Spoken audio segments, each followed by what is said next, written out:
हर किसान का एक सपना होता है कि उसका खुद का एक ट्रैक्टर हो। ट्रैक्टर से प्लाविंग करना इज द बिगेस्ट एनिमी। खेती का, किसान का, पर्यावरण का और भूमाता का सबसे बड़ा दुश्मन है। चंद्रशेखर भरसावली सर अमेरिका में ट्रेंड एक फूड साइंटिस्ट अपना सक्सेसफुल करियर छोड़ के इंडिया वापस आए सिर्फ फार्मिंग करने के लिए। आज उनकी वजह से हजारों किसान उनकी सगुना राइस टेक्निक यानी SRT के जरिए बिना जुताई की खेती कर रहे हैं। अमेरिका छोड़कर वो भारत वापस क्यों आए, क्या है SRT और आप इसे अपने फार्म में कैसे यूज कर सकते हैं, जानिए आज के एपिसोड में। मेरे जमीन बंजर है, आज मैं शुरुआत कैसे करूं इस तकनीक का। बंजर जमीन को बहुत तेजी से अच्छी जमीन, सशक्त जमीन बदली करने का काम SRT करेगी। हमारी जो SRT के किसान हैं, उनका जो इंसेक्टिसाइड, फंजीसाइड, फर्टिलाइजर्स, इरिगेशन के लिए पानी सब कम हो गया। 1 एकड़ में 1000 किलो पैडी धान बनता था। SRT करने के बाद हमारा मिनिमम 1500 किलो हो गया और ज्यादा से ज्यादा 2200 किलो हो गया, 2200 किलो हो गया। हमारे तकनीक में एक बार जोताई किया, एक बार रेस बेड बना दिया तो अगले 20 साल 25 साल शायद लाइफ टाइम खेती में जोताई करनी ही नहीं है। ग्लाइफोसेट पूरे तरीके से बैन था हमारे देश में। ग्लाइफोसेट मेरे हिसाब से अमृत है। Glyphosate is the safest molecule that was found out by human being। क्यों सर, ये मतलब काफी लोग को लगेगा सुनने में।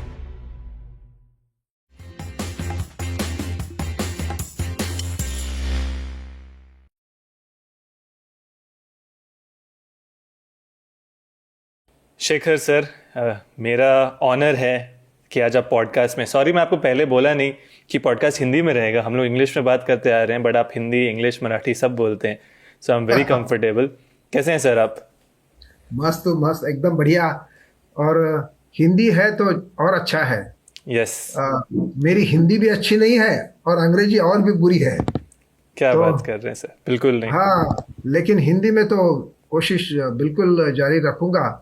और आप सामने बैठे तो मुझे बहुत अच्छा लग रहा है, कंफर्टेबल लग रहा है और लगता है कि हो जाएगा हिंदी में। बिल्कुल बिल्कुल सर, धन्यवाद। पिछला कॉल आपके साथ किया था, उसमें ही मुझे लगा कि आपसे बात करने में बहुत कुछ सीखने को मिलेगा। जैसे मैं कई बार कहता हूँ, तो मैं वही बोल रहा था, इस प्लेटफॉर्म के माध्यम से मुझे मौका मिला है कि लगभग बहुत सारे एक्सपीरियंस्ड लोगों से बात करने का। And you are right up there, almost 35-40+ years of experience, if not more sir, you have 50 in agriculture 50 years of experience। that I think तो आप सबसे नंबर 1 पे आएंगे। तो just want to understand, before हम शुरुआत करें, मैं जानता हूँ आप एक फ्रीडम फाइटर के बेटे हैं। आपका अर्ली डेज कैसा था, आपका स्टार्टिंग कैसा था, मतलब उस समय खेती कैसा था? What was your connection to agriculture, what was your childhood like? या चाइल्डहुड जब जहाँ पर मैं गुजारा वो एक संस्था थी। मेरे पिताजी ने, उनके जो सहकारी थे उनका नाम था कोतवाल, भाई कोतवाल। बट भाई कोतवाल का हुतात्मा बन गए वो। ब्रिटिश के साथ उनका जो एनकाउंटर हुआ वाज इन 1943। जब मैं 8-10 साल का था तो उस वक्त हमारी पूरी भूमि बंजार थी। और ये जो बात थी वो मेरे पिताजी बार बार उसके बारे में वो विषय दोहराते थे। उस वक्त मैं मेरे स्कूल से आते समय, घर आते समय, एक कड़ू नीम का पौधा कहीं रास्ते में दिखाई दिया, उसको खोद कर लाया और हमारे घर के बाजू में लगाया। वो बहुत धूप का समय था। मेरी माँ बोली कि अरे ये इतने धूप में क्यों लाया, ये जिंदा नहीं रह सकता। तो मुझे तो बहुत दुख लगा कि मैं यहाँ से उठा के लाया। तो मैं इतनी कोशिश किया, वो पौधा जिंदा भी रहा, वो बाद में बहुत बड़ा भी हो गया। कड़ू नीम का पेड़, नीम का पेड़ था। और वो मेरे लाइफ का मेरे ख्याल से एक बहुत इम्पोर्टेंट पॉइंट था कि जहाँ मेरे दिल में, मेरे मन में, मेरे हृदय में एक होप ऑफ कॉन्फिडेंस बन गई, एक चिंगारी ऑफ कॉन्फिडेंस बन गई कि मैं पेड़ लगा सकता हूँ और पेड़ जिंदा लगाकर बड़ा कर सकता हूँ। वो बहुत अच्छा दिखता है। पूरी जगह जो बंजार थी उसमें एक ही पेड़ नीम का, बहुत सुंदर छाया उसकी थी, तो अच्छा लगता था। सो उससे मुझे शायद मेरा जो life towards nature life towards agriculture, पेड़ पौधे, ट्रीज, फूड प्रोडक्शन, उसमें मेरा आ गया। सर ये सुनने को मतलब आज मैं 2000 का बच्चा हूँ, राइट? आप लोग के अर्ली डेज में आप आदिवासी बच्चे के साथ खेलते थे, पेड़ पौधे से फल तोड़ते थे, पत्ते खाते थे, जंगलों में रहते थे, मछली पकड़ते थे और बहुत सारे ऐसे नेचर से कनेक्टेड चीज़ करते थे। आज हम लोग mobile phone, social media, AI के दुनिया में जी रहे हैं, जहाँ क्लॉड, चैट जीपीटी अगला क्या करेगा उसका बहुत डर है। कैसे समय बदल गए हैं। मतलब काश शहर के बीच हमें वो मौका मिल पाता कि हम भी ऐसे नेचर से कनेक्टेड रहें। आई थिंक एक बहुत बड़ा डिस्कनेक्ट आ गया है सर, जो आप कह रहे हैं। और ये बात भी मुझे जान के काफ़ी आश्चर्यचकित हो रहा हूँ कि आप कह रहे हैं उस समय भी ज़मीन बंजर था। हाउ, ऐसे कैसे सर? बहुत सारे लोग तो बोलते हैं 1950 1960 में हमारी मिट्टी में कार्बन बहुत था, काफ़ी हेल्दी था सॉइल। अभी पिछले 20-30 साल में ग्रीन रेवोल्यूशन के बाद ये सब बर्बाद हुआ है। आप कह रहे हैं उस समय भी ऐसा था? आप जो बोल रहे हैं शायद पूरी देश के बारे में बोल रहे हैं। और जो मैं सोच रहा हूँ after you raise this issue कि उसमें फिर बात ऐसी है कि बहुत सारी जगह में हम अभी जो सॉइल के बारे में पढ़ाई किया, वो पढ़ाई मतलब जो संशोधन किया, उसमें हमें ऐसा पता चला है कि tillage operation, ploughing, tillage operation is the biggest enemy. तो हम अभी 2 साल 3 साल कंपैरेटिव स्टडी किया। लकड़ी का plough with bullocks, hand held two wheel power tiller और 4 व्हील वाला ट्रैक्टर। 4 व्हील वाला ट्रैक्टर 15% सॉइल इरोजन को ट्रिगर करता है। Hand held power tiller 14% soil को निकाल देता है, मतलब इरोजन होता है, बह जाती है।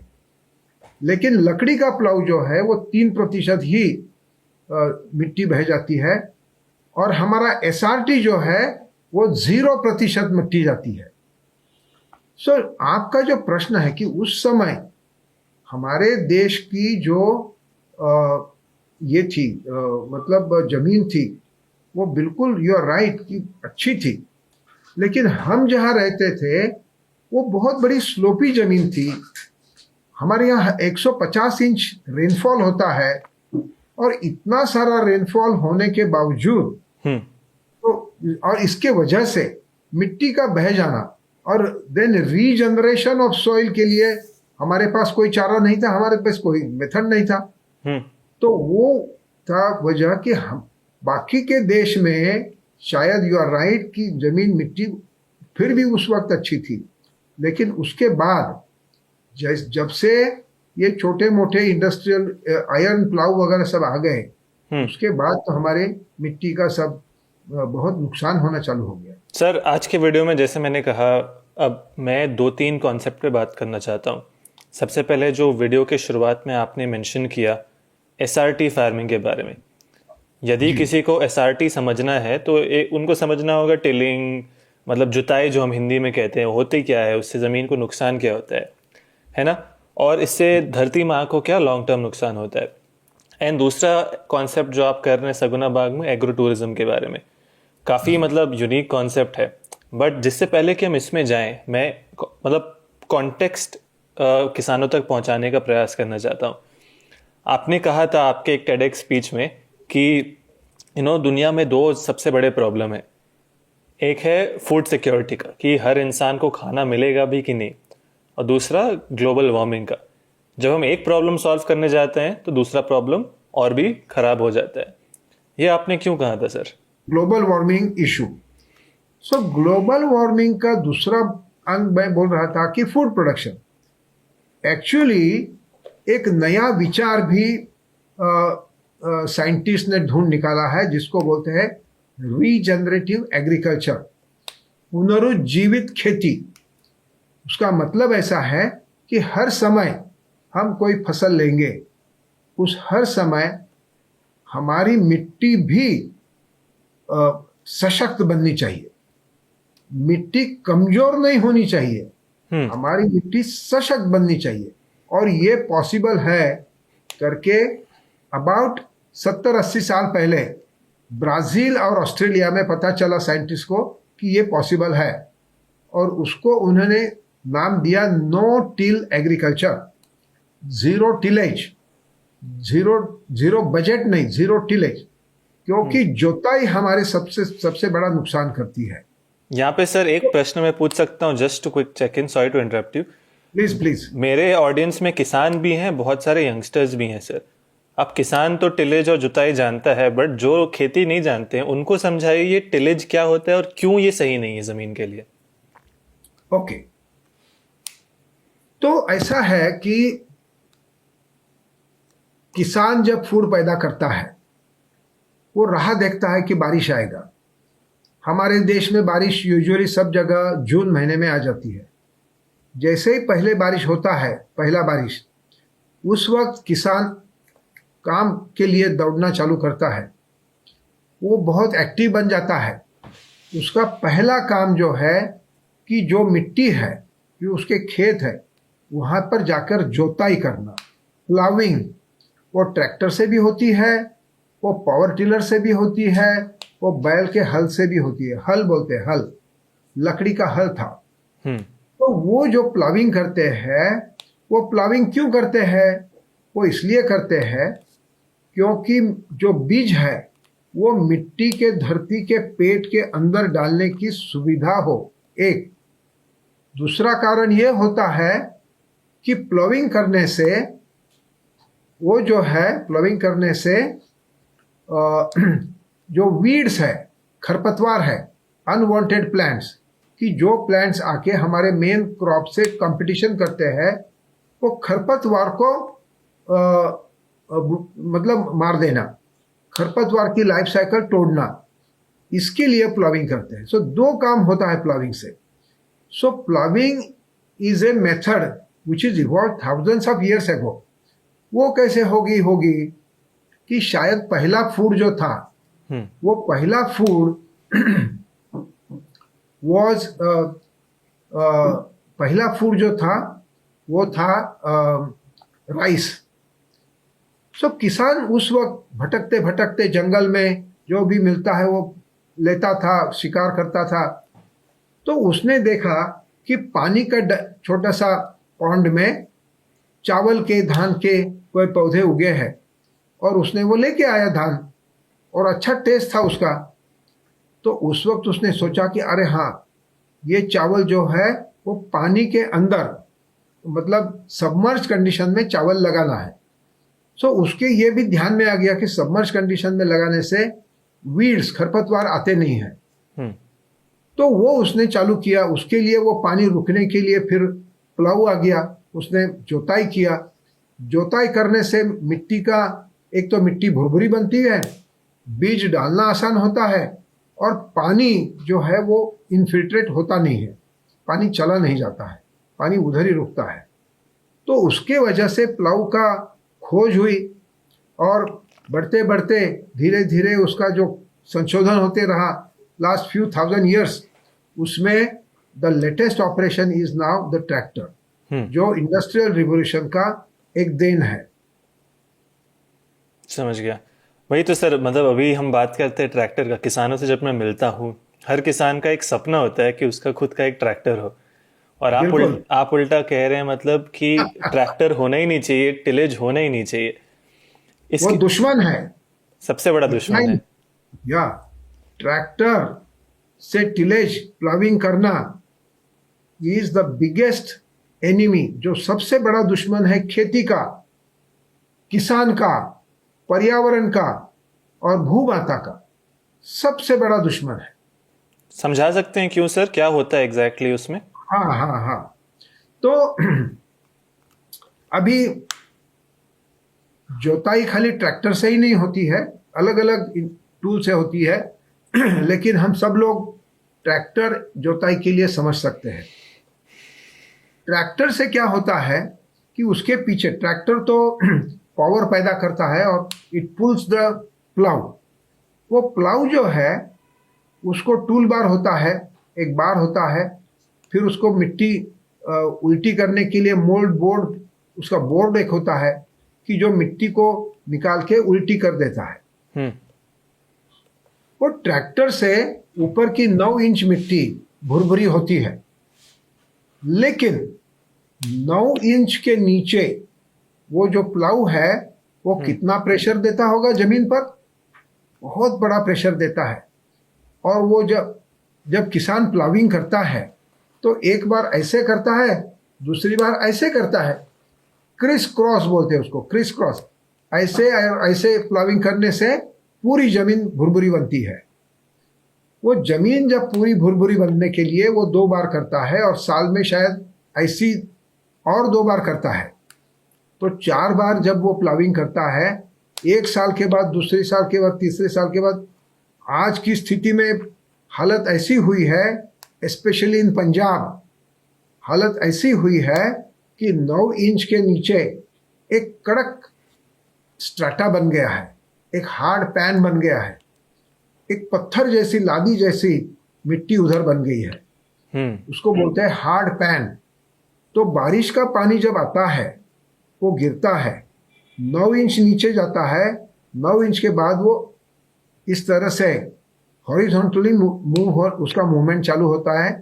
उसको बोलते हैं सरफेस रन ऑफ। वो बहुत नुकसान करता है। सरफेस रन ऑफ अपने, एक तो पानी मिट्टी के अंदर जाना चाहिए, वहां स्टॉक बनना चाहिए, वो तो पूरा रुक जाता है। लेकिन सरफेस रन ऑफ अपने साथ अच्छी मिट्टी भी ले जाता है, और किसान को सबसे जो मेहनत मदद करने के लिए आए हैं माइक्रो ऑर्गेनिज्म, सूक्ष्म जंतु, जीव जीवाणु, वो जीवाणु का जो खाद्य है, जिनका जो फूड है, फ्यूल है, ऑर्गेनिक कार्बन, वो बहुत हल्का होता है, उसको भी बह के ले जाते हैं। तो पूरी जीवाणुओं की लाइफ साइकिल तोड़ देता है, और मिट्टी में पानी जो नीचे इन्फिल्ट्रेट होना चाहिए उसको पूरी तरह से रोक देता है। इसलिए ploughing is the biggest enemy. Ploughing और बड़े नुकसान क्या करता है कि जैसे वो मिट्टी को खोल के रखता है, और ऊपर से हमारे देश में 35 डिग्री सेंटीग्रेड कभी होता है क्या? टेम्परेचर कभी होता है? कम जगह पे। अरे नहीं भाई, आज भी 35 डिग्रीज है। हमारे पूरे देश में टेम्परेचर अभी बढ़ने चालू हो गया। ज्यादा है 35 तो अच्छा है सर, 40-40 तो सब जगह हो गया है। हाँ, अभी क्या इसे बराबर 35 तो अच्छा है, 35 से ज्यादा। सो जैसे टेम्परेचर 35 डिग्री होता है तो सूरज की रोशनी मिट्टी के कार्बन को जलाना चालू करती है, और कार्बन जैसे जलता है वो हवा का ऑक्सीजन पकड़ के उसका CO2 बनता है। CO2 हवा से ऑक्सीजन लेकर CO2 बना के वो ऊपर चला जाता है। क्या कार्बन डाइऑक्साइड ऊपर चला गया, उसको पकड़ने के लिए कोई मशीन, कोई लीडर को मालूम है? अब किसी के पास, कोई पंतप्रधान, किसी प्रेसिडेंट के पास है क्या? अमेरिकन प्रेसिडेंट के पास भी नहीं है, किसी के पास नहीं। वो एक बार चला गया तो चला गया, जाके वहां प्रॉब्लम ही क्रिएट करता है। और मिट्टी से कार्बन चला गया, वो और बड़ा प्रॉब्लम हो गया। ये सब काम एक प्लाविंग करता है। प्लाविंग जो है is a very bad, it creates big problem. So as I told you, many people believe that plowing is the biggest enemy of farmers. आपने सर मतलब आपके अनुसार प्लाइंग ज़्यादा तकलीफ दे रहा है मिट्टी को, या जिस प्रकार से आज हम पेस्टिसाइड फर्टिलाइज़र इस्तेमाल कर रहे हैं वो ज़्यादा नुकसान कर रहा है? मेरे आज तक सारे जो भी गेस्ट स्पेशली प्राकृतिक खेती, जैविक खेती के बारे में बात किए हैं, उसके ज़्यादा ने प्लाइंग पे उतना फोकस नहीं किया है। खैर मतलब एज अ कॉन्सेप्ट हाँ ज़्यादा फोकस करते हैं कि ज़मीन में फर्टिलाइज़र नहीं डालना है, कीटनाशक नहीं डालना है, पर आप कहते हैं उससे बड़ा प्रॉब्लम ये है। मेरे अनुसार तो सर वो तो सीधा जहर हो गया। वो ऐसे लोग जो बोलते हैं वो भी एक बड़ा प्रॉब्लम है, because it is misleading people like you, consumers, all the farmers, policy makers, they are all misleading, because ये लोग जो है शायद उन्होंने साइंटिफिकली ध्यान देकर खेती नहीं की। साइंटिफिक जो रूट कॉज है, रूट कॉज, अभी जो समझ लीजिए कि मुझे बुखार आ गया, तो नॉर्मली तो मैं डॉक्टर के पास जाने के पहले एस्पिरिन की टैबलेट ले लूँगा और मुझे अच्छा लगा तो शाम को नहीं ले जाऊँगा। लेकिन 4 दिन बुखार नहीं गया, रोज एस्पिरिन खा रहा हूँ, तो फिर मैं डॉक्टर के पास जाऊँगा तो डॉक्टर भी बोलेगा अरे 4 दिन तो यू वेस्टेड, आपको अभी और ये टेस्ट करो, वो टेस्ट करो, वो टेस्ट, मलेरिया है या टाइफॉइड है, क्या टेस्ट करना पड़ेगा। तो इस तरह से जो रूट कॉज है, रूट कॉज आज ऐसा हुआ है कि हमारी जो एसआरटी के किसान हैं महाराष्ट्र में 10,000 से ज़्यादा, उनका जो इंसेक्टिसाइड, फंजीसाइड, फर्टिलाइजर्स, इरिगेशन के लिए पानी सब कम हो गया। धान की खेती में yellow stem borer and brown plant hopper, these are the 2 biggest problems of insects. Entomological insect problem धान के लिए है।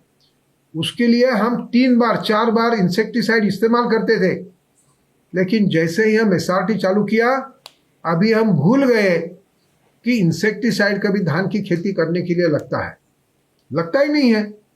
एक बार भूमि सशक्त हो गई तो पूरे प्रॉब्लम्स, चमत्कार हो जाता है, चमत्कार, सभी प्रॉब्लम्स खत्म होते हैं और किसान हैप्पी होता है, किसान आत्मनिर्भर होता है।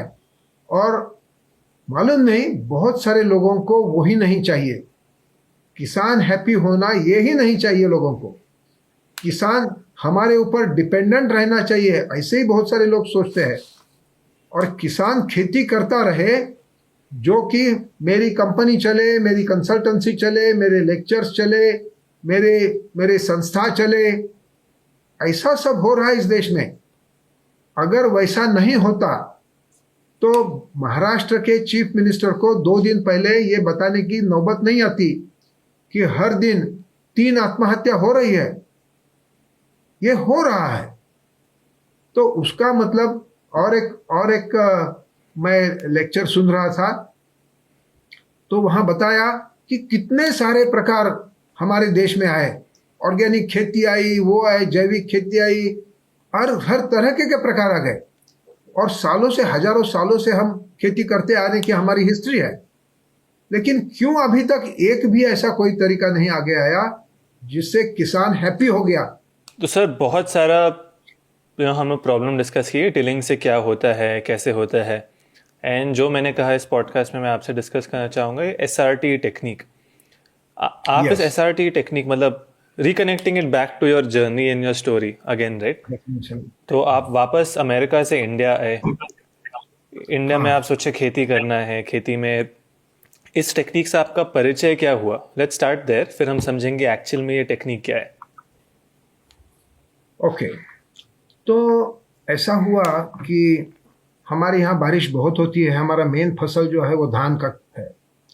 धान के फसल में अभी भी वर्ल्ड वाइड, जापान से लेकर उधर वाराणसी से लेकर केरला तक से अमेरिका में भी, वहाँ प्लाविंग, पडलिंग होता है, मतलब कीचड़ गारा करते हैं और रोपाई करते हैं, रोप बनाते हैं और वो उसको उखाड़ के लाकर वो फिर से ट्रांसप्लांटिंग, रोपाई करना पड़ता है। तो वो जो ऑपरेशन है, वो ऑपरेशन ने मुझे बहुत परेशान कर दिया। रोपाई के लिए जो स्किल्ड लेबर लगते हैं, जो नी हाई डिप, मतलब घुटने तक कीचड़ में जाकर 8-8 घंटा वहाँ खड़ा रहकर वो काम करना, बेंड होके काम करना पड़ता है। वो काम करने वाले लेबर धीरे धीरे कम होते जा गए। तो मेरा नंबर और उनकी झुंड होती है, उनको एडवांस पैसे देते हैं। वो सब करने के बावजूद वो मुझे जो टाइम दिया है उस समय पे आते नहीं थे। सो मुझे बहुत दुख लगता था। It was an insult to me. मुझे बहुत इंसल्टिंग लगता था, अपप्रतिष्ठित लगता था। तो मैं बहुत गुस्सा हो गया और सोचा कि ये धान के खेत में, धान की जो खेती है उसमें जो कीचड़ गारा करके रोपाई करना पड़ता है, उसको मैं निकाल डालूंगा, उसका कोई पर्याय ढूंढूंगा। ये मैंने पक्का तय कर लिया और उसके पीछे मैं चालू काम मेरा किया। जगह जगह जाता था, बहुत सारे प्रयोग किए और कहीं भी मुझे रास्ता नहीं दिखाई दे रहा था। तो एक समय एक छोटा सा एक्सीडेंट हो गया। एक्सीडेंट ऐसे हुआ कि मैं धान की फसल को कोई अलग पर्याय ढूंढ रहा था, जो जैसे कि ग्राउंडनट, मूंगफली। तो मूंगफली का एक नया तरीका था to grow it on the raised bed. मूंगफली को पानी बहुत कम लगता है, तो रेज्ड बेड मतलब गादी वाफा, जैसे कि हिंदी में क्या बोलते हैं उसको, रेस्ड बेड मतलब समझ जाएंगे किसान। Raised bed. तो रेज बेड बना के उसमें वो हम मूंगफली लगाते थे। तो एक एकड़ का खेत था, उसके लिए मैं बीज लाता था कोल्हापुर से, यहाँ से 300-400 किलोमीटर से। तो वो बीज लाया था, वो बीज लाकर मैं लगाया। मेरा बीज खत्म हो गया और जगह बच गई, बेड्स बच गए।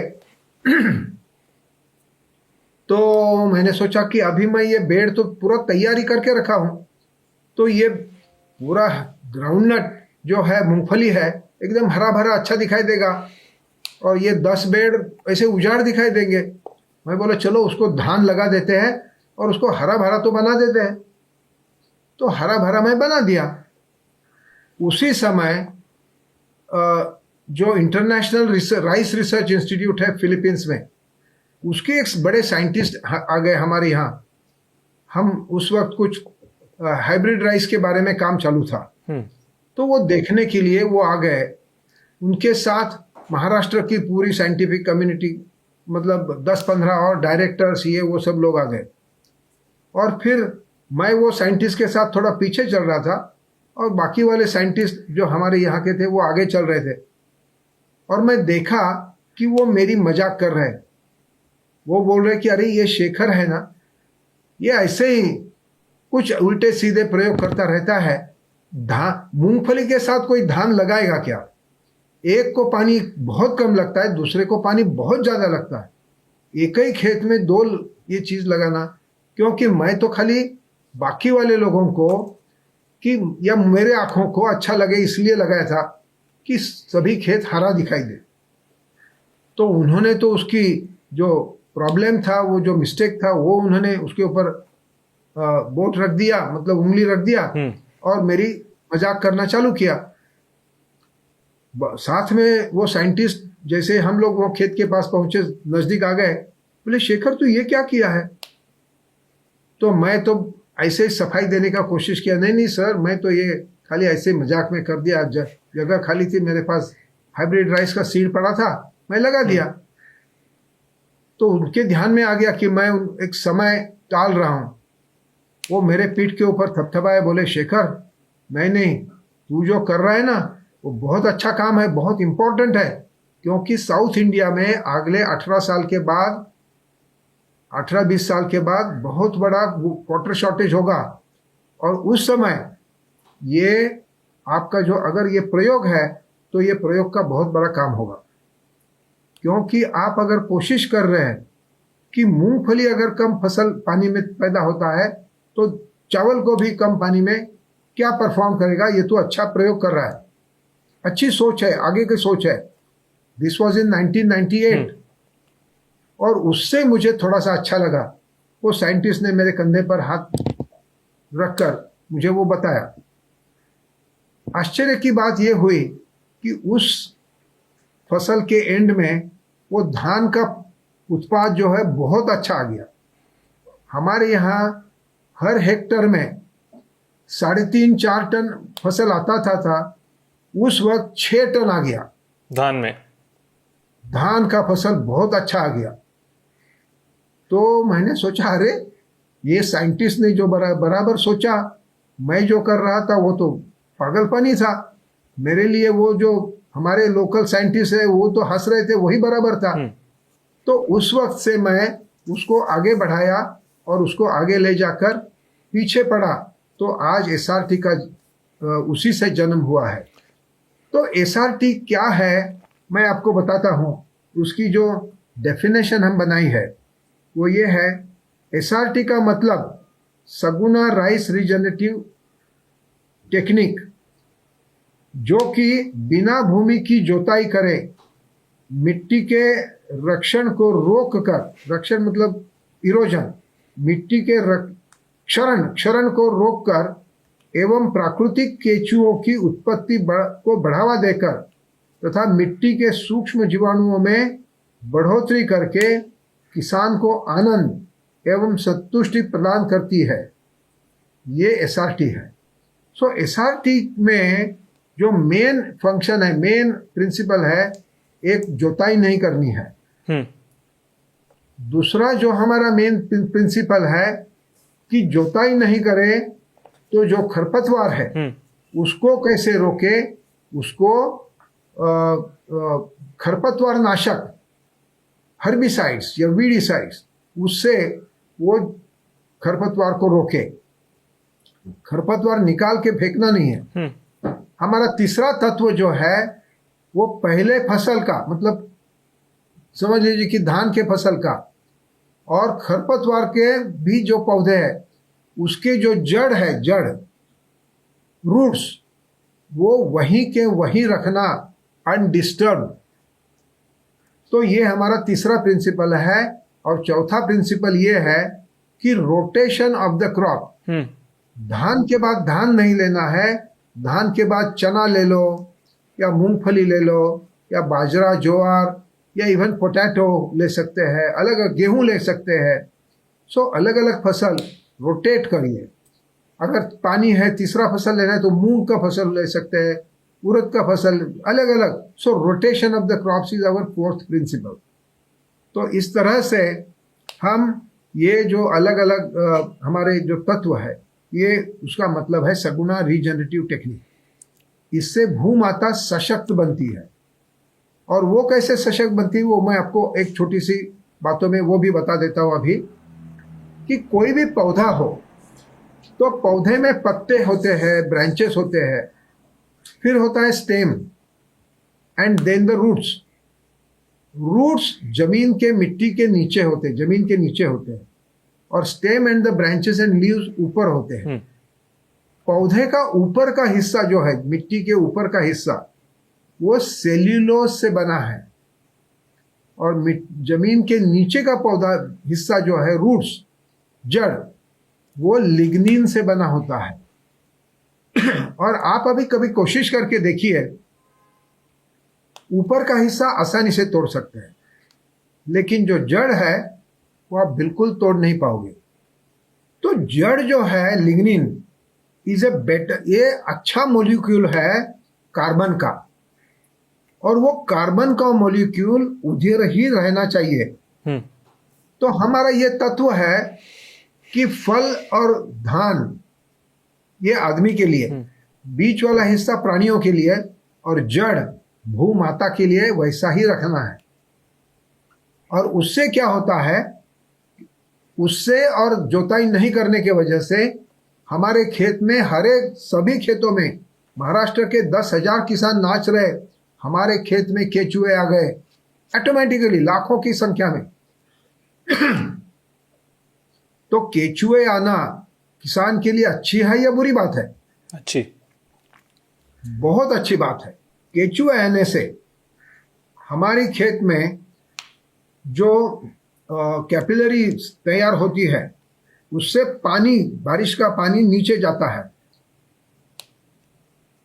हमारे फसलों को, पेड़ पौधों को, या खेती के जो अलग अलग पौधे हैं उसको पानी की जरूरत है, न्यूट्रिएंट्स की जरूरत है, लेकिन सबसे मोस्ट इंपॉर्टेंट जो चीज है वो प्राणवायु की भी बहुत जरूरत है, ऑक्सीजन की जरूरत है। ऑक्सीजन जमीन के भूमाता के नीचे तक पहुंचना ये केचुए के रास्ते से ही हो सकता है। दूसरा मार्ग ये होता है कि जैसे ट्रेडिशनल मेथड ऑफ राइस, धान की पैदाइश करते हैं, तो उसके जो जड़ है वो 6 इंच 7 इंच तक होते हैं। हमारी एसआरटी के जड़ है वो 12 इंच 15 इंच तक लंबे होते, इतने लंबे लंबे। वो इतने लंबे जाने से वहाँ मरते हैं, सूखते हैं, और वहाँ भी कैपिलरीज पैदा करते हैं, और उसमें ऑर्गेनिक कार्बन ऐड करते हैं, जो कि फूड है फॉर माइक्रो ऑर्गेनिज्म। सो केचुए, माइक्रो ऑर्गेनिजम्स, ऑक्सीजन, कैपिलरीज, ये सब सिस्टम जो है ये हम जो प्लाविंग करके खेती करते हैं वो उल्टा व्हील चलाते हैं। उल्टा व्हील चलने से फिर इंसेक्ट अटैक आता है, फिर पेस्टिसाइड लगते हैं, फिर हमारे खाद सब न्यूट्रिएंट बह जाते हैं, तो फर्टिलाइजर्स लाना पड़ता है। हमारी मिट्टी जो है वो बहुत कड़क बनती है, तो पानी ज्यादा लगता है। हमारी प्रचलित पद्धति जो है साइंटिफिक कम्युनिटी की और यूनिवर्सिटीज की, वो सभी अभी जो सामने प्रॉब्लम है उसकी खोज कर रहे हैं कि उसका क्या उत्तर है। अभी एक इंसेक्ट कल तक दिखाई दे रहा था, आज और एक नया दिखाई दिया, तो उसको और एक नया इंसेक्टिसाइड रिकमेंड करना, यही प्रचलित पद्धति करती है। लेकिन हमारी एसआरटी पद्धति से नया तो छोड़िए, पुराना इंसेक्ट भी भाग जाता है। तो ये और उसके लिए साइंटिफिक रिसर्च हुआ है, साइंटिफिक वैलिडेशन हुआ है, वो हम कभी बाद में आपको बताएंगे, वो एक दूसरा अलग सा सब्जेक्ट है। लेकिन किसानों के लिए ये बहुत जरूरी है कि जोताई रोकने से हमारी भूमाता सशक्त बनती है। और कंज्यूमर वर्ल्ड जो है, पूरी जो हमारे अर्बन एरिया में लोग रहते हैं, जिनका हमारे देशवासी है, उनको अच्छा खाना मिलने के लिए सशक्त भूमाता चाहिए। भूमाता सशक्त है तो ही पौष्टिक फूड मिलेगा। पौष्टिक फूड मिलने के लिए और ज़्यादा स्वादिष्ट, उसकी टेस्ट भी बहुत अच्छी होती है, तो वो बनने के लिए भूमाता जैसे सशक्त होती है। भूमाता में जैसे केचुए आते हैं, जैसे सूक्ष्म जीव जंतु आते हैं, ऑर्गेनिक कार्बन बढ़ता है, वाटर इन्फिल्ट्रेशन अंदर जाकर भूमाता स्वस्थ रहती है। मतलब हमारी एसआरटी के फील्ड में अगर दोपहर को 1-2 बजे जाए, वहां पर अगर हाथ रखने से यू कैन फील दैट ठंडी हवा जमीन से अंदर ऊपर आ रही है। ये सब हो रहा है, ये होते रहा है, ये दिखाई देता है, और उसके लिए साइंटिफिक वैलिडेशन है। समझ गया सर। आई थिंक कुछ जो मेन पिलर्स आपने बताया, मैं फिर से एक बार रिवाइज करना चाहूँगा। सबसे पहले जीरो टिलिंग, मतलब किसी प्रकार का जुताई नहीं होना चाहिए। दूसरा आपने बताया क्रॉप रोटेशन। तीसरा आपने ये बताया था कि खरपतवार का जो रेसिड्यू है उसको हमें ज़मीन में रखना है। एक दो और पॉइंट मैंने समझे थे कि परमानेंट जो बेड बनाते हैं वो रेस्ड बेड्स होने चाहिए आपके, और साथ ही साथ जो भी इरिगेशन होता है, मतलब मैं बेड के बीच में डालूंगा, और जिस प्रकार से आप सीड्स डालते हैं वो भी अलग है। उस पर मैं आना चाहूँगा सर कि यदि कोई किसान एसआरटी अपनाना चाहे तो वो स्टेप बाय स्टेप ये कैसे कर सकता है। आई थिंक ये समझाना बहुत ज़रूरी है। बट उससे पहले मेरे कुछ प्रश्न है सर। जैसे ये प्रश्न का मैं उत्तर अभी यही जरा क्लियर करना चाहता हूँ कि किसान समझना चाहते हैं। देखिए, अभी मालूम नहीं कि ये इंटरव्यू हमारा कहाँ जाएगा, कैसे जाएगा, कौन सा मोड लेगा, मालूम नहीं है मुझे। लेकिन इतना किसानों ने ध्यान रखना जरूर बिल्कुल सही है कि आपके थ्रू किसान हमसे जुड़ सकते हैं, और हम किसान के लिए ही है। हमारा ऑब्जेक्टिव है, हमारा मिशन है कि जब तक लास्ट किसान खुश नहीं होता है, आनंदी नहीं होता है, तब तक हम रुकेंगे नहीं। जब तक लास्ट स्क्वायर मीटर और हमारे इस देश की भूमाता स्वस्थ नहीं होती, तब तक हम रुकेंगे नहीं। इसके लिए हमारे पास बहुत कुछ है। आप खाली कोई भी मोबाइल पर SRT एग्रीकल्चर लिखोगे तो पूरी जानकारी आ जाएगी। वैसे ही जो यूनाइटेड नेशंस का FAO food and agricultural organisation है, उन्होंने भी इस देश से जो भी बहुत थोड़ा सा ज्ञान अपनी वेबसाइट पर रखा है, उसमें SRT is one of the most important ये है, उसमें लिखा हुआ है। FAO SRT लिखा तो पूरी जानकारी मिलती है। वैसे हमारा एक पॉडकास्ट ये चैटबॉट भी है कि जिसका नंबर हम कभी बाद में शेयर करेंगे आपके साथ, और हमारी वेबसाइट भी है sagunafoundation.ngo। तो इसके जरिए किसानों को या जो भी उसकी जानकारी लेना चाहता है वो उपलब्ध है। समझ गया। तो इसमें से आपने एक दो चीज़ तो बोला, सबसे पहले कि मेरे ज़मीन में सूक्ष्म जीवन बढ़ जाएंगे, और जो किसान की खुशियाँ हैं वो भी बढ़ती है। अब किसान की कमाई कितनी बढ़ेगी, जैसे ये भी मुमकिन है कि नहीं कमाई तो दो प्रकार से बढ़ सकती है, एक तो मेरा प्राइस उसका कम हो, दूसरा मेरा उत्पादन बढ़े। उत्पादन बढ़ेगा तो मेरा रेवेन्यू बढ़ेगा ऑटोमेटिकली। क्या इस टेक्निक से आपने ये भी नोटिस किया? कुछ उदाहरण दे के समझा सकते हैं? बिल्कुल। और ये आज नहीं, 2011 से हम कंफर्म किया है। और एक किसान नहीं, मैं नहीं, सगुना बाग नहीं, आज महाराष्ट्र के 10,000 किसान अलग अलग फसलों में यही बात बता रहे हैं, यही बात दोहरा रहे हैं, यही कंफर्म कर रहे हैं कि हमारी कॉस्ट ऑफ प्रोडक्शन कम हो गई और हमारा उत्पाद बढ़ गया। हमारा उत्पाद तब भी बढ़ गया जबकि वेदर वॉज वेरी, बहुत बुरी तरह से असर कर रही थी। इस साल बहुत एक्सेस रेनफॉल हुआ, तो इसलिए सोयाबीन, तुअर, कॉटन, ये सब फसलों जो है जिसको पानी बहुत कम लगता है, ज़्यादा पानी से नुकसान होता है, हर एक में उनका ट्रेडिशनल मेथड में किसानों का पूरा नुकसान हो गया, लेकिन एसआरटी के किसानों का डबल इनकम, डबल प्रोडक्शन हो गया। मैं ये जो आपने प्रश्न पूछा उसका स्पेसिफिक आंसर धान के फसल के बारे में देना चाहता हूँ। धान के फसल में हमारे यहाँ सगुना बाग में हमारा प्रति एकड़ धान का उत्पाद 1000 किलो था।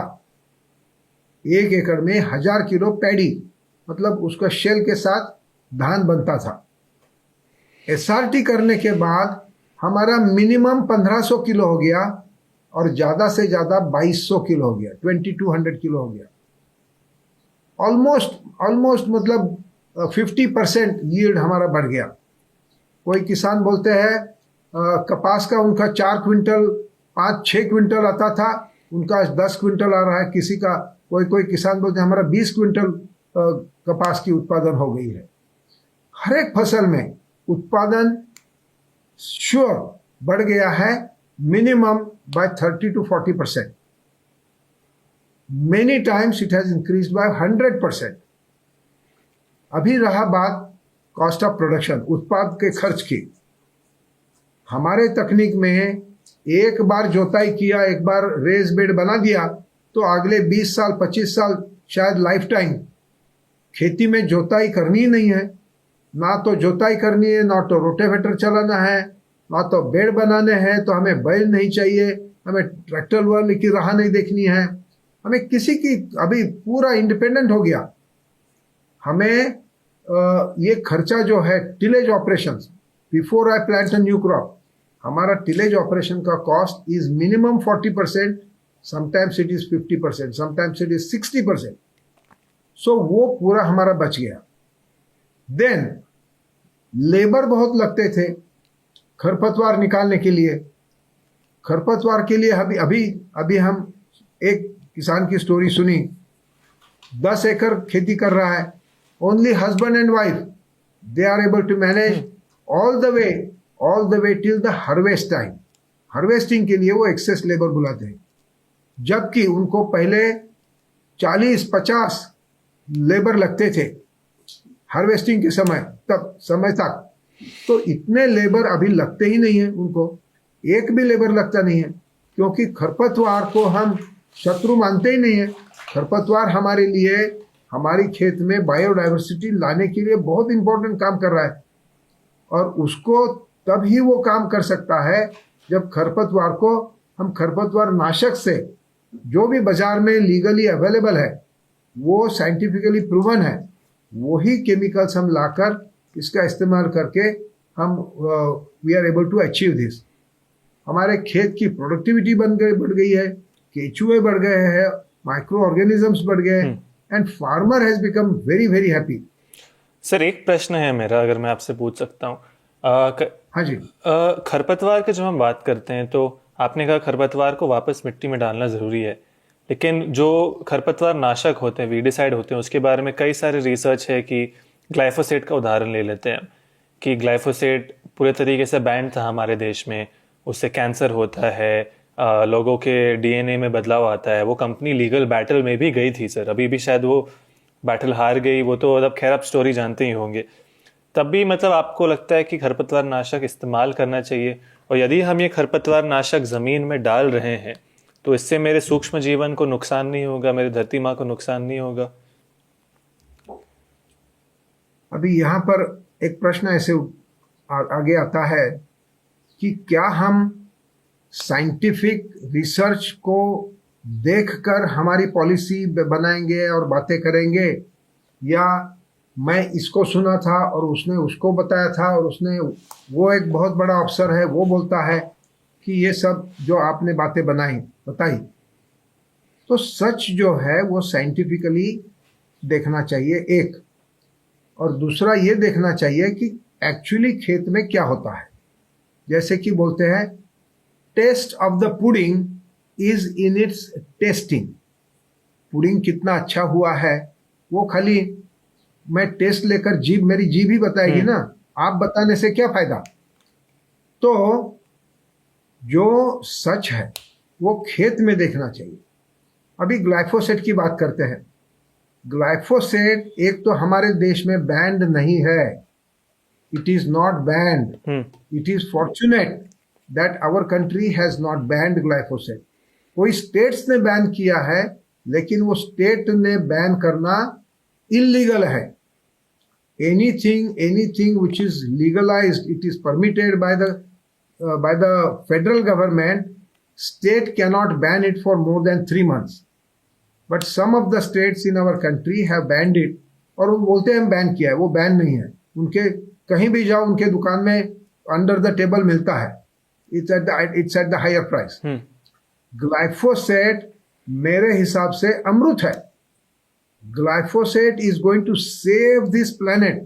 Glyphosate is going to save your generation. हाँ बिल्कुल। क्यों सर, ये मतलब और काफी कंट्रोवर्शियल लोग को लगेगा सुनने में। बिल्कुल बिल्कुल नहीं, आप चाहे तो डालो, नहीं तो नहीं, मत मैं डालो। बिल्कुल डालूंगा सर। मैं फ्रीडम ऑफ स्पीच सबको जाना चाहिए, मुझे कोई प्रॉब्लम नहीं, बट आप बिल्कुल। समझाइए कि आप क्यों आप कहते हैं ये। हाँ, तो मैं बताता हूँ।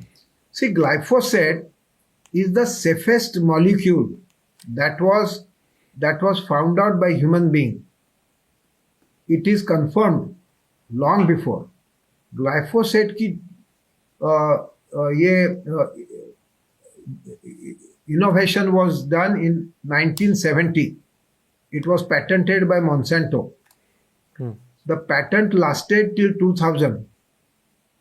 Until 2000, the product was $20 per gallon. उन दिनों में वो मॉलिक्यूल इतना पॉपुलर हो गया, it spread to 160 countries in the world. By 2000 that was the single largest selling chemical in the whole world. तब किसी को कैंसर नहीं हुआ।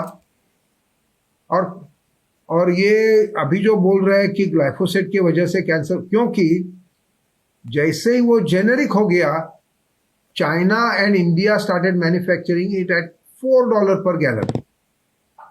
अभी जो भी कंपनियां, जो भी इंस्टॉलेशंस $20 पर गैलन को जो बेच रहे हैं, अगर बाजू वाला $4 पर बेचना चालू कर दिया तो उनका बिजनेस कैसे, उनका जो इतना बड़ा ऑर्गेनाइजेशन सेटअप है वो कैसे चलेगा? They don't want it. So it is a simple method that some lobby wants to capture control over that amrut. So glyphosate has got many good aspects. एक तो किसान का कष्ट सब कम कर देता है। Glyphosate it will stop plowing, and जैसे मैं बताया कि plowing is the biggest enemy. मेरा लेक्चर हुआ था FAO रोम में, जो FAO का हेडक्वार्टर है, 2015, और मेरा जो होस्ट था उसने बताया कि Shekhar, all the scientists, there were scientists sitting in front of me from 40 countries. They are all going to shoot at you because you are using glyphosate. I said I will raise my hand. तो कोई प्रश्न नहीं उठा रहा, कोई मुझे रोकने की कोशिश नहीं कर रहा। तो then I told them, I showed them a slide. मैं पूरी तैयारी से गया था। We carried out an experiment. बारिश के दिनों में जब घास बनता है तो एक 500 स्क्वायर फीट में I spread glyphosate, and 500 square feet वैसे ही रख दिया 12 दिन में। और ये कोई भी प्रयोग अपनी अपनी जगह में कोशिश करके देखना ही चाहिए। 12 दिन में जहां पर ग्लाइफोसेट छिड़काव किया था, हजारों की संख्या में केंचुए आ गए, और जहां पर ग्लाइफोसेट नहीं छिड़का था वहां पर खोद खोद के हम देख रहे एक भी केंचुआ दिखाई नहीं दिया। Scientist have confirmed it that earthworms are the best engineers of the soil. वो सबसे बेस्ट है केंचुए को अपना लाइफ साइकिल, सॉइल का साइंस पूरा केंचुओं को अच्छा जानते हैं। तो ये जो है, ये मैं वहां बात बता दिया उधर FAO में, और वो पिक्चर दिखाया, फोटो दिखाया, तो there was a pin drop silence, कोई एकदम जगह। So I made a statement, if you want earthworms in your soil, spray glyphosate. मेरा लेक्चर खत्म हो गया। Actually it was already 15 minutes more, तो I went into with my host, walked into his office. देखा तो बाहर 4 scientist बाहर खड़े हैं लाइन में। चारों को अंदर बुलाया मेरे होस्ट ने, बोले we have done PhD in earthworms. हमारा सब्जेक्ट अर्थवर्म था, और बोले कि we salute you. They saluted me. They said for the first time we got the real information, good information, practical information about earthworm. और ये हो रहा है. It is not me only alone. Thousands of farmers are showing it. In the 44-degree heat of Jalgaon last year, a farmer showed us छोटे छोटे बच्चे केचुए के उसकी सॉइल में क्या बताता है। और उसका साइंटिफिक रीजन ये है कि glyphosate by killing the weeds, it produces food for earthworms and microorganisms. So हमारी मराठी में एक कहावत है, बोलते अस्तील शीत तर जमतील भूत। मतलब अगर if you put a few grains of sugar out of your office, within minutes you will see चीटियां वहां आ जाएगी। So ये वो है कि खेत में आज हमारे अर्थवर्म डालते हैं। अभी वो भी एक नया दूसरा बिजनेस चालू हो गया कि अर्थवर्म बनाओ, उससे अर्थवर्म वर्मी कंपोस्ट खरीदो और वो हमारे खेत में। अरे क्या क्या खरीद के लाओ। वो किसान तो बेचारा अभी भाग रहा है, गांव ओस बढ़ गए, लेकिन उसको और एक वर्मी कंपोस्ट डालो करके बोल रहे। अपनी तकनीक से you don't have to buy anything, even the technique is free. तो इस तरह से हमारे किसानों को एक आसान तरीका मिल गया, and they are very happy because they are able to see. They don't have to take the soil sample to the laboratory, they can see the earthworm, they can take the soil and smell it, beautiful fragrance all 365 days। So ये सब हो रहा है। one thing, because that is one is glyphosate. I think so central is glyphosate and earth. And what most important, we should not be afraid of chemicals that are available in the market. Chemical के 2-3 बात होते हैं। Scientifically it is confirmed and proven that जो common salt हम खाते हैं हमारे भोजन में, वो common salt is 2 times more dangerous to our body than glyphosate. ये कहाँ से मतलब मिला सर ये information? It's available on Google. You can check it, and I will send you a video. Okay. I'll send you a video about it. Okay, sir. So ये जो है क्या बात होती है? So ये जो है कि ग्लाइफोसेट से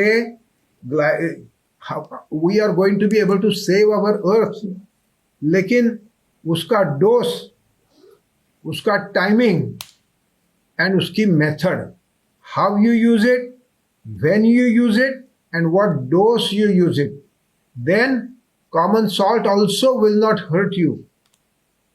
In fact, even the water can act like poison if you drink too much. So it has to be dose. Water also is a chemical, by the way. It is confirmed that almost everything in the world is responsible to create carcinogenic effect in our body. Almost everything, except yoga clothing. But we cannot eat yoga clothing. So, what I'm trying to say is, we have to follow the dose, the timing, and the method. Then, glyphosate हो या खरपतवार नाशक हो, they are helping. और जो दिखाई देता है, जो हाथ, और एक कहावत मराठी में है, बोलते हातच्या कंकणाला आरसा कशाला. If you are wearing a very nice gold bangle, you don't need to look into a mirror. You can just look at it. You don't need a mirror to look into this. So, जो सामने दिखाई देता है, जो किसान को happy बनाता है, जो भूमाता को सशक्त, तो वो बुरा हो ही नहीं सकता है. These are all myths and they are misguided things. People are misguided, and those who are in the power, they keep doing this job, and this is the biggest danger to our planet. चलिए sir, I think this is something new, may be एक अलग concept है किसानों के लिए, लोग के लिए सोचने के बारे में, एंड मैं आपके ओपिनियन को पूरे तरीके से रिस्पेक्ट और एक्नॉलेज करता हूँ. राइट, अभी सर मैं वापस आना चाहता हूँ SRT टेक्निक पे. हमने पिलर्स डिस्कस किए थे, बट जैसे आज अभी मैं आपसे किसान बात कर रहा हूँ. अब मेरे ज़मीन बंजर है, मैंने खेती अच्छे से नहीं की है, सूक्ष्म जीवन कुछ नहीं है. आज मैं शुरुआत कैसे करूं इस तकनीक का? मैं जानता हूं ज़्यादातर चावल में इस्तेमाल होता है टेक्निक, पर ये भी शायद अलग अलग फसल में भी हो सकता है. तो मेरा पहला कदम इस टेक्निक के प्रति क्या होना चाहिए? नहीं, in fact SRT should be used in बंजर जमीन. अच्छा. बंजर जमीन को बहुत तेजी से अच्छी जमीन, सशक्त जमीन बदली करने का काम SRT करेगी. वही SRT जो जमीन का मालिक है, जो भी जमीन पर काम कर रहा है, उसका आत्मविश्वास बढ़ाएगी, उसको आत्मनिर्भर बनाएगी. वो SRT टेक्निक है. SRT टेक्निक कोई भी जमीन में, किसी भी फसल में इस्तेमाल कर सकते हैं. आपकी जमीन बंजर है, पहली बार आप खेती करना चाहते हैं, बिल्कुल आप SRT का सहारा ले सकते हैं, और वहीं पर आपको यश मिलेगा. ऐसे हमारे साथ बहुत सारे उदाहरण हैं, वो मैं आज नहीं, बाद में कभी बताऊंगा.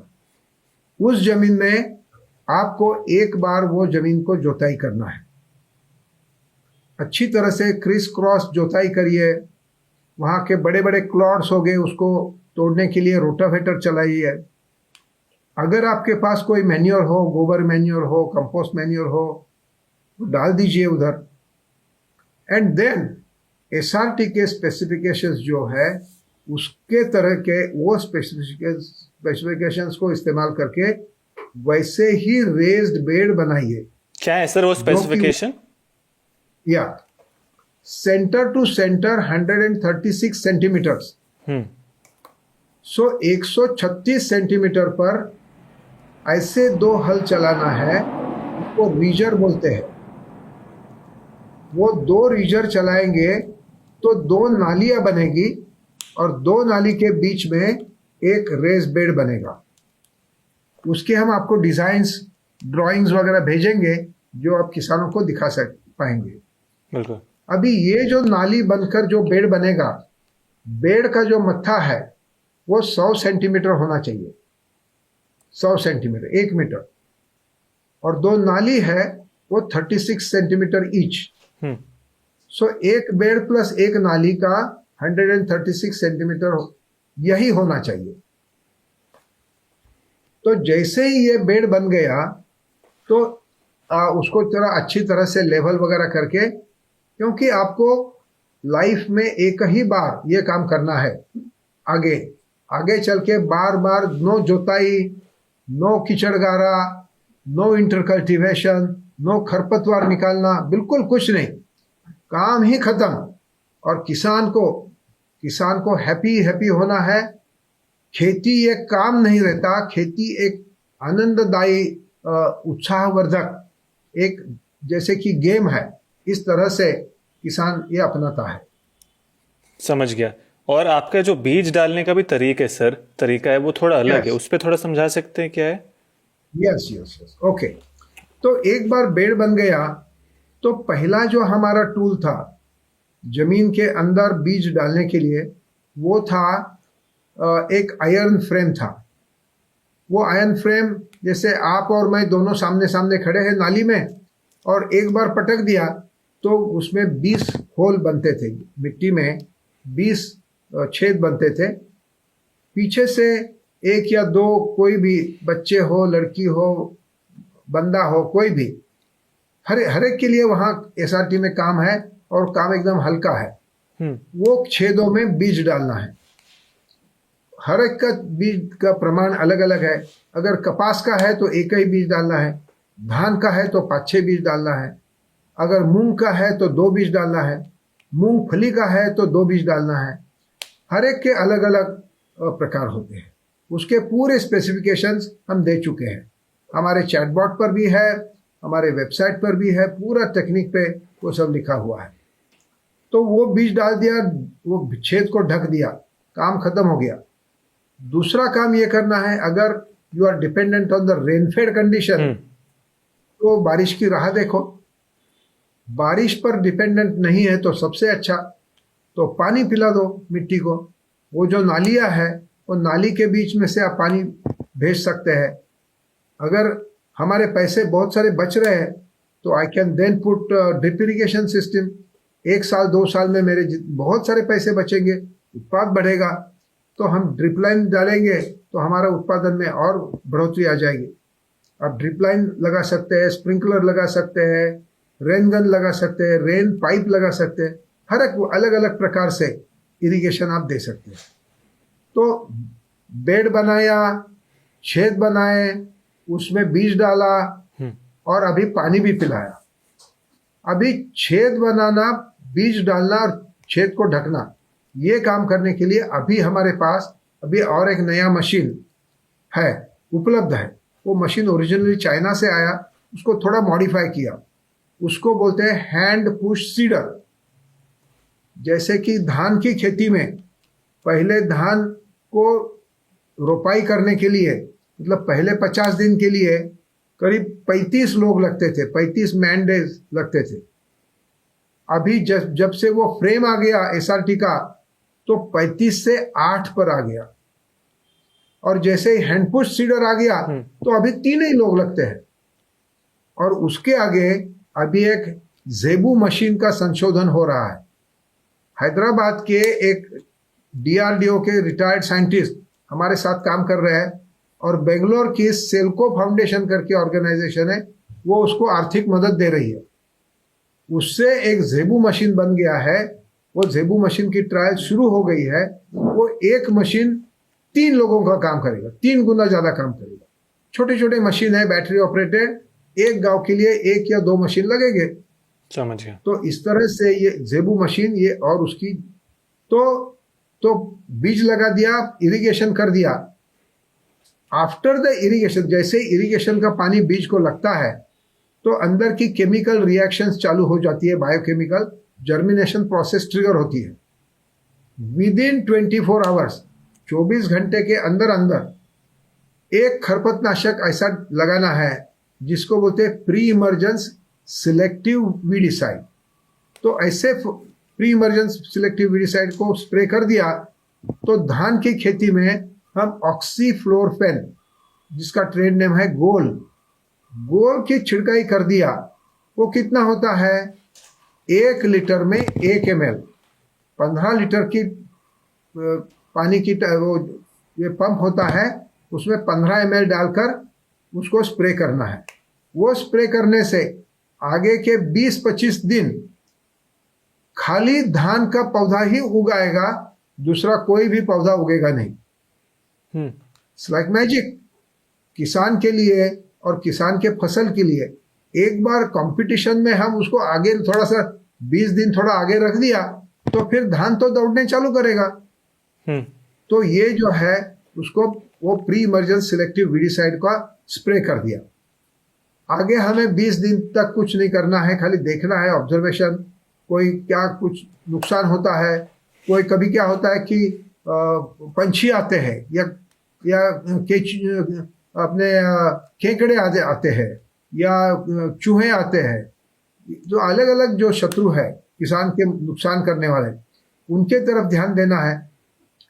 20 दिन के बाद अगर वहां पर खरपत उग गई है और ज्यादा, वो वीड्स बहुत ज्यादा आए हैं, तो उसके ऊपर post emergence weedicide, post emergence selective weedicide, तो वो खरपतवार नाशक जो छिड़काया तो धान को कुछ नहीं होगा, खाली धान के से दूसरा जो भी होगा वो मर जाएगा। और ऐसे गेहूं का अलग होता है, सोयाबीन का अलग होता है, कपास का अलग होता है। हर एक फसल के प्री इमरजेंस सिलेक्टिव वीडिसाइड है, pre emergence and post emergence, उसका पूरा प्रोटोकॉल हम बनाया है। पूरी जानकारी हमारे जो चैटबॉट पर है वो रखी हुई है, वो मराठी, हिंदी और अंग्रेजी 3 भाषा में लिखी हुई है। तो इस तरह से आगे कुछ काम खत्म हो गया तो हमारे यहाँ महाराष्ट्र में पंढरपुर, मालूम है पंढरपुर? नहीं सर। हाँ, विट्ठल जी हमारे दैवत है, मतलब वो परमेश्वर है, विट्ठल रुक्माई। तो विट्ठल रुक्माई की यात्रा होती है। वो यात्रा इस ऐसे समय पर है जबकि धान की रोपाई करनी पड़ती है। तो जो पंढरपुर हर साल जाता है, पैदल चल के जाता है, उसको बोलते हैं वारकरी। वो वारकरी के मन में हर साल चिंता होती है कि अरे बारिश आया नहीं, मैं तो रोपाई नहीं करते हुए भी जा रहा हूँ पंढरपुर, अभी मेरा खेत का क्या होगा। तो ये ध्यान उधर परमेश्वर के पास दे या खेत के पास दे। अगर रोपाई हो गई है तो बोलते अरे मैं आया तब तो बारिश नहीं हो रहा था, मेरे खेत का क्या होगा, कोई देखेगा या नहीं देखेगा। इस तरह से एसआरटी के वजह से वो वारकरी जो है पूरा चिंता उसकी खत्म हो गई, क्योंकि उसका काम तो जून महीने में ही खत्म हो जाता है, काम ही नहीं बचता है उसके लिए। 10 दिन में काम खत्म हो जाता है, फिर आगे का काम तो 30-40 दिन के बाद है। तो वो शांति से अपनी यात्रा पूरी करता है। तो ये ऐसे बहुत सारे फायदे किसान देख रहे हैं और वो उनका अनुभूति लेकर, जैसे एक किसान गांव में खुश हो गया तो पहले लोग उसको हंसते हैं क्योंकि ये क्या पागलपन कर रहे हैं, लेकिन एक हंसते हंसते 1-1.5 महीने के बाद वो चोरी चोरी से छुपके से देखना लगते, अरे इसके खेत में तो अच्छा दिखाई देने लगा। 2 महीने के बाद और अच्छा दिखता है, 3 महीने के बाद बोलता अरे भाई हमें भी दिखाओ ये तू क्या किया, क्या एसआरटी क्या है। तो इस तरह से एक मूवमेंट चालू हो गया एसआरटी का। और वही ऐसा ही तकनीक होना चाहिए।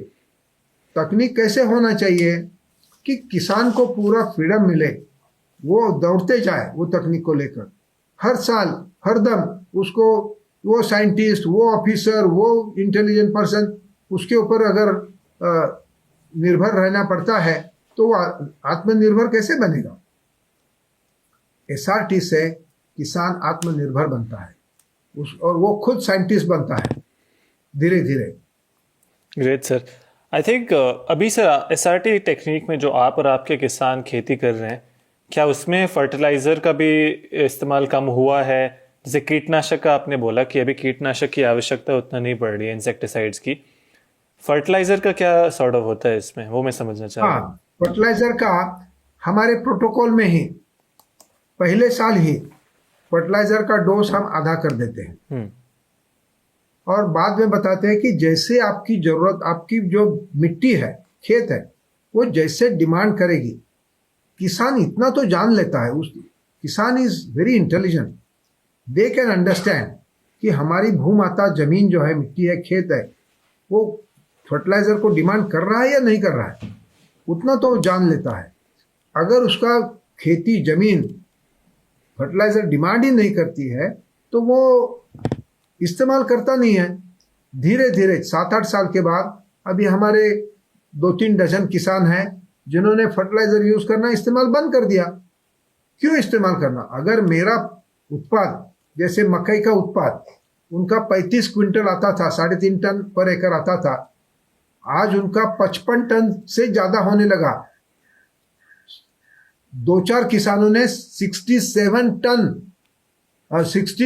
क्विंटल, मतलब 3.5 क्विंटल, 35 क्विंटल की जगह 67 क्विंटल अगर उसका उत्पादन हो गया, फर्टिलाइजर की रिक्वायरमेंट 1/3 हो गई, 2/3 कम होके 1/3 पे आ गए, क्यों इस्तेमाल करेगा वो? इस तरह से किसान को उसकी बुद्धि को भी आत्मनिर्भर बनाना, ये कोई किसी ने किया नहीं। क्यों नहीं किया? क्योंकि वो किसान अगर मेरे ऊपर डिपेंडेंट नहीं रहेगा तो मैं बड़ा नहीं बनूंगा, मेरा चीज कोई खरीदा, वो किसान खरीदेगा नहीं। ये उससे पूरा उल्टा ये एसआरटी कर रहा है। इंटरेस्टिंग।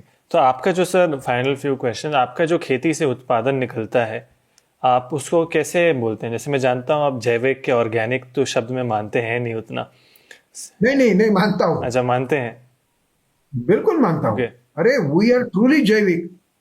अगर हमारे खेत में केचुए आ गए, अगर हमारे खेतों की, and this is all counted है by the way scientifically, micro organism level was 10⁻⁹, आज हमारी है 10⁻²2। वाह। माइक्रो ऑर्गेनिजम्स बढ़ गए हमारे खेत में। अमेरिका से जब मैं आया तो 10-12 प्रकार के पंछी, कौवा, चिड़िया, कोयल ऐसे दिखाई देते थे। Today I can show you 120 different types of species of birds, 57 different types of spiders, 70 different types of butterflies, and so many amphibians and these reptiles. What else do I want? मेरा उत्पाद बढ़ गया, मेरा खर्च कम हो गया। I have forgotten my insect problem. Organic carbon कितना बढ़ा है सर आपका? नहीं, एक मिनट। तो ये वी आर ट्रूली जैविक खेती, वी आर ट्रूली विषमुक्त खेती।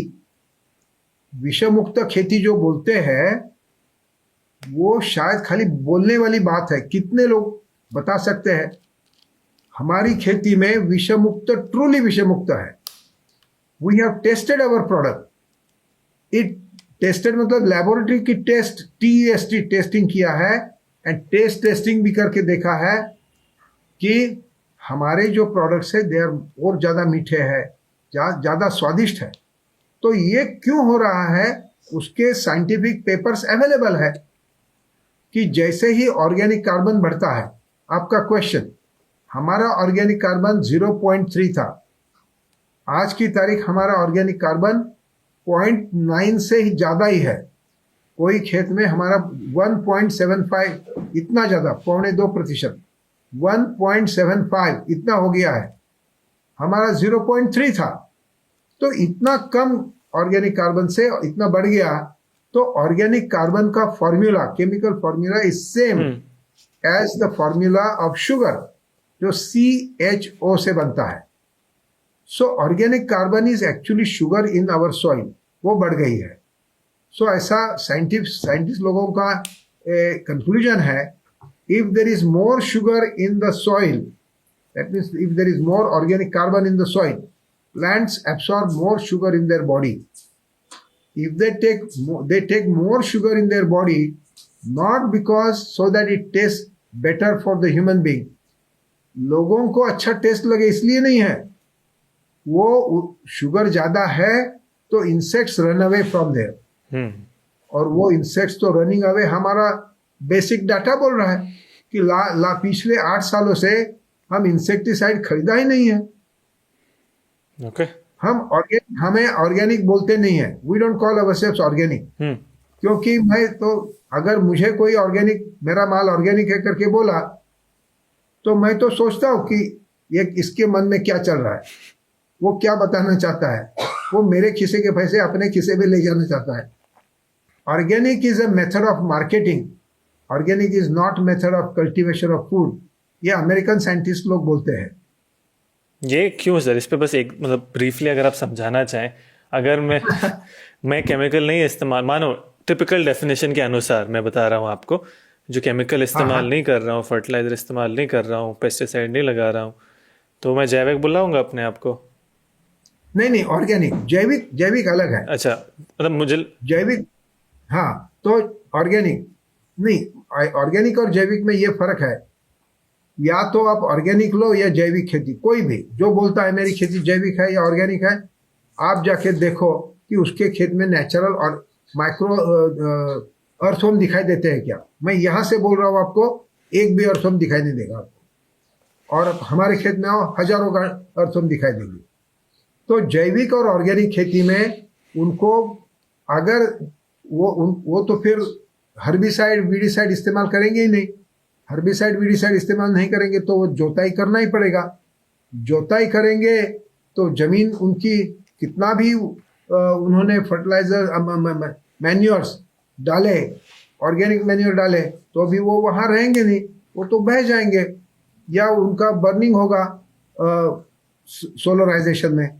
तो ये उनका नहीं होने के लिए उनको तो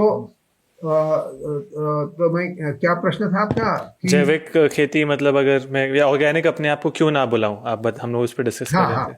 या ऑर्गेनिक खेती में ये सब वो सच तरीके से अगर इस्तेमाल करता है कि फर्टिलाइजर्स केमिकल्स इस्तेमाल नहीं करता, और जो भी पारंपरिक वो जो वैरायटीज़ है वही वैरायटीज़ लगाता है, हाइब्रिड नहीं लगाता, जीएम नहीं लगाता, और उसमें फर्टिलाइजर इस्तेमाल नहीं करता, वीडिसाइड इस्तेमाल नहीं करता, तो उसका उत्पाद अच्छा आएगा ही नहीं, उसका टेस्ट अच्छा होगा ही नहीं। लेकिन आप अगर कल बेंगलोर के मार्केट में गए और घर में लाया, माँ को बताया देखिए ये मैं आपके लिए आज ऑर्गेनिक टोमेटो लाया है, मैं पूछना चाहता हूँ आपको कि how will you make it sure कि वो मार्केट से आप ऑर्गेनिक टोमेटो लाए वो ऑर्गेनिक है। उसके लिए दो बातें हैं। एक तो वो आदमी चिल्ला रहा था ऑर्गेनिक ऑर्गेनिक ऑर्गेनिक ऑर्गेनिक, दूसरा ये था कि टोमेटो 25 रुपया के जगह आपने 50 रुपया देकर टोमेटो, महंगा टोमेटो खरीद के लाया। ये दो ही बातें हो सकती है कि आपके दिल को, आपके मन को लगे कि मैं ऑर्गेनिक टोमेटो खरीद के लाया हूँ। वो चिल्ला रहा था और मैं उसको ज्यादा पैसे दिया हूँ। तो ये this is not, so this is what these American people say, American scientists, कि this organic is not a method of farming or growing food, it is method of marketing. So ये चिल्लाने की बात है, ये बताने की बात है कि मैं ऑर्गेनिक हूँ। हमारे देश में अगर ऑर्गेनिक फूड एक्सपोर्ट करने की कोशिश किया अमेरिका में तो it is now banned. India से आने वाला organic food is banned. You can confirm it from APEDA करके सेंट्रल गवर्नमेंट की जैसे एपीडा बॉडीज है, it's not allowed now. You have to show residue free. ये कितना कम उसके जो रेसिड्यूज है जो इस्तेमाल किए है फार्मर ने, जो अलाउड केमिकल्स है उसका भी रेसिड्यू कम होना चाहिए। तो इस तरह से रेसिड्यू फ्री टेस्ट करना ये आसान है और क्विक है। वेराज ऑर्गेनिक है या नहीं है उसके लिए 3 साल का डेटा चाहिए, वो जाके किसी ने कंफर्म करना चाहिए, वो होना चाहिए, वो होना चाहिए, बहुत बातें हैं। ये बहुत मुश्किल वाला बात है ऑर्गेनिक टेस्ट करना actually on the in the practice at the grassroots level. Very difficult, very expensive. Okay. I think बहुत ही सारे नए पर्सपेक्टिव, यूनिक पर्सपेक्टिव मिले सर जो शायद बहुत सारे लोग ओपनली नहीं बोलते हैं। एंड जो the reason I am so reason why people will feel confident listening to you कि आप खुद उनको चैलेंज कर रहे हैं कि आप आके फार्म पे देख लो, आपको कोई प्रॉब्लम नहीं है इन दैट। सो मैं भी लोग को बोलता हूँ अगर आपको सर से कोई भी डिसएग्रीमेंट है, कोई भी पॉइंट अच्छा नहीं है, आप जाइए, रीच आउट करिए, फार्म विजिट करिए। उस पर मैं आना चाहता हूँ सर बिफोर वी क्लोज। हमने फॉर्मल ये तो आपसे समझने का मौका नहीं लिया, हम बात में बह गए कि सगुना बाग और आप एक्चुअली आज करते हैं क्या। मैं एक इंटरव्यू में कहीं पढ़ रहा था कि आज महीने का 67 लाख रुपए जीएसटी आपका फाइलिंग है just for the Saguna Bagh. And I think that I don't know how true that is. ये ऑनलाइन मुझे निकला था। 67 नहीं, 67 है, 6 to 7 अच्छा 6 to 7 लाख, राइट। वो भी बहुत है सर, मैं तो वो भी बहुत है। एक किसान सरकार को इतना पैसा दे रहा है। एग्जैक्टली किसान सरकार को इतना पैसा दे रहा है, तो आज वो क्या आपका बिजनेस मॉडल क्या है, क्या क्या आप कर रहे हैं, खेती भी कर रहे हैं, उसके बारे में थोड़ा परिचय दे दीजिए ताकि अभी तक जो आपने कहा शायद लोग समझ सके उसका आउटकम क्या अचीव हो रहा है। हम एग्रो टूरिज्म, कृषि पर्यटन के बारे में तो कुछ बात किया नहीं। हाँ, तो वहीं से शुरू करते हैं कि लेकिन कृषि पर्यटन हाँ, brief। लेकिन कृषि पर्यटन जो मैं बताया कि ये ऐसी एक्टिविटी है, प्रवृत्ति है कि जो खुद किसान अपने खेत पर ही, अपने एक्टिव खेत पर ही आ, आ, करता है, दिखाता है। मैं अंग्रेजी में बताता हूँ। It is an activity organised by farmer himself on his active farm where leisure learning and fun is combined together. तो वहाँ पर लीजर लर्निंग भी हो, क्योंकि किसान का अपना खुद का अनुभव से बहुत सारा ज्ञान पैदा होता है। वो हमारे जो शहरवासी भाई बांधव है उनके लिए बांटना, उनको दिखाना, उनको समझाना एक अच्छी बात होती है। लोगों को खुश होते हैं लोग पर्यटन करने के, वो वहाँ जो जगह होती है वहाँ पर कोई नया ज्ञान की अनुभूति उनको मिलती है तो उनको और अच्छा लगता है। और उसके साथ साथ वहाँ का स्वादिष्ट भोजन और वहाँ की मतलब जो नैसर्गिक प्राकृतिक एनवायरनमेंट, तो ये काम इस देश का हर एक किसान कर सकता है। अभी ये तो मैं बहुत बार बोल चुका हूँ, लेकिन ये कैसे होगा, कब होगा मालूम नहीं। ये मेरी उम्मीद भी नहीं है। लेकिन हर एक गांव में एक दो किसान अगर करता है तो ये पॉसिबल है। तो उसके लिए क्या चाहिए कि किसान के पास फलती फूलती खेती हो और किसान के घर वालों के पास ऐसा मन हो, ऐसी मतलब विचार हो कि अनजान मेहमानों की सेवा करने की इच्छा हो।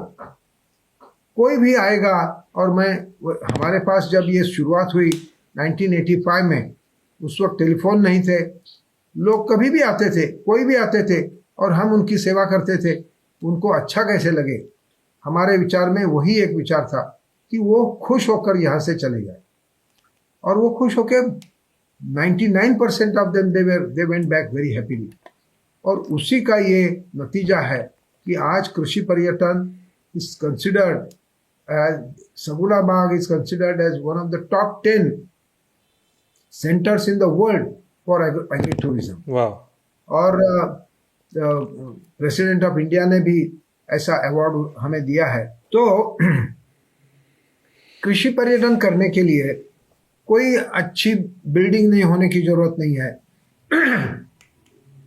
कोई एकदम बढ़िया सा ऑडिटोरियम, ये वो किचन, ऐसी कोई जरूरत नहीं है। छोटी सी शुरुआत डे पिकनिक से किसान ने करना जरूरी है। कोई भी उसके रिश्तेदार हो या उसके दोस्त लोग हो, रिश्तेदारों के दोस्त हो, कोई भी अपने खेत पे आ सकते हैं। हमारे खेत पर आने के बाद उनको, जैसे हम एक अतिथि देवो भव, जो भी हमारा संस्कार है, उस संस्कार से हम अगर उसकी सेवा करते हैं तो वो अतिथि खुश हो जाता है। जाते वक्त बोलता है कि भाई ये थोड़े से पैसे ले लो, आप हमारे लिए इतना सारा काम किया। तो ये हो गया शुरुआत कैसे करें। धीरे धीरे उसको प्रोफेशनल मॉडल बन सकता है, जो आज सगुना बाग में है। हमारी वेबसाइट है, बुकिंग भी वेबसाइट पर होता है, टेलीफोन से होता है, उसकी पूरी जानकारी, रूम्स कैसे है, अभी बहुत अच्छा सब बनाया है। बेटा हमारा स्विट्जरलैंड पढ़ के आया और उसने पूरा प्रोफेशनल अप्रोच देकर उसको बहुत अच्छा बढ़ोतरी दिया हुआ है। तो कृषि पर्यटन वही हो सकता है जहां पर एक्टिव फार्मिंग हो।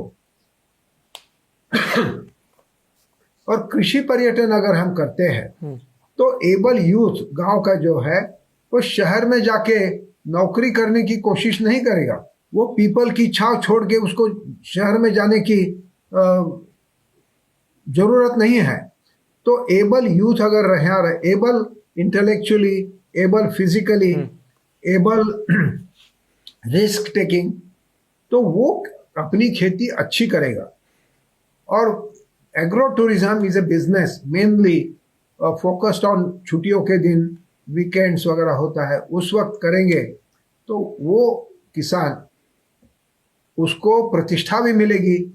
क्योंकि मैं देखा कि आदमी को, किसान को प्रतिष्ठा मिलती नहीं है। हाँ, वो पहला प्रश्न था, उसका उत्तर देना मेरा रह गया। आदमी को जिंदा रहकर परफॉर्म करने के लिए, आगे बढ़ने के लिए हम बोलते हैं 3 चीजों की जरूरत है, रोटी, कपड़ा, मकान। लेकिन हम बोलते हैं 3 नहीं, चौथी चीज, और वो है प्रतिष्ठा। वो मिलना जरूरी है और वो पहले मिलनी चाहिए। और किसान को वो मिलती ही नहीं है। किसान के पास कोई जाता ही नहीं है। किसान के पास कब कोई जाएगा? वो अगर उसको थोड़ा दिखाए कि मेरे पास एक नया प्रकार का आम है, या मेरे पास एक नए किस्म की धान की जाति है, प्रजाति है, या मैं एक नए प्रकार से खेती करता हूं जिसको बोलते हैं जीरो टिलेज, SRT, तो लोग आएंगे। तो जैसे ही SRT की खेती होगी तो उसके पास जैव विविधता बनेगी। वो बोलेगा, अरे आप पिछले समय आए थे तो ये बटरफ्लाई हमारे पास नहीं था, देखिए ये पंछी भी आज हमारे पास नहीं आ गया। तो ये जो है, अपना देश अच्छा बनेगा, किसान अच्छा बनेगा, सशक्त, सुदृढ़, हैप्पी फार्मर बनेगा। तो इस तरह से, और जो महात्मा गांधी की इच्छा थी कि गांव वाला और शहरवासी एक दूसरे को साथ रहे, ये भी जो विचार है उसको प्रैक्टिकल में आज तक किसी ने हुआ नहीं है सिद्ध। ये कृषि पर्यटन और SRT से हो सकता है, ये होते हुए दिखाई दे रहा है। तो एबल यूथ अट्रैक्ट होगा गांव में, और उससे ये कृषि पर्यटन और SRT से होगा, क्योंकि SRT से उसका काम एकदम कम होता है, उसके हाथ में समय बहुत सारा मिलता है। तो SRT और कृषि पर्यटन से हमारा देश सशक्त बन सकता है। ये एक बढ़िया मॉडल सगुना बाग में देखने लायक है। बिल्कुल सर, जब जैसे मुझे मौका मिले मैं तो आने वाला हूँ आपके पास, एंड हम एंजॉय करेंगे। एक आखिरी सवाल सर, मैं जब पहला कॉल किया था आपके साथ, आपने एक ऐसा चीज़ कहा जो मेरे साथ थोड़ा इट रह गया, कि आपने कहा था कि आपके ज़िंदगी का उद्देश्य मेरा जनरेशन है, यंगस्टर्स।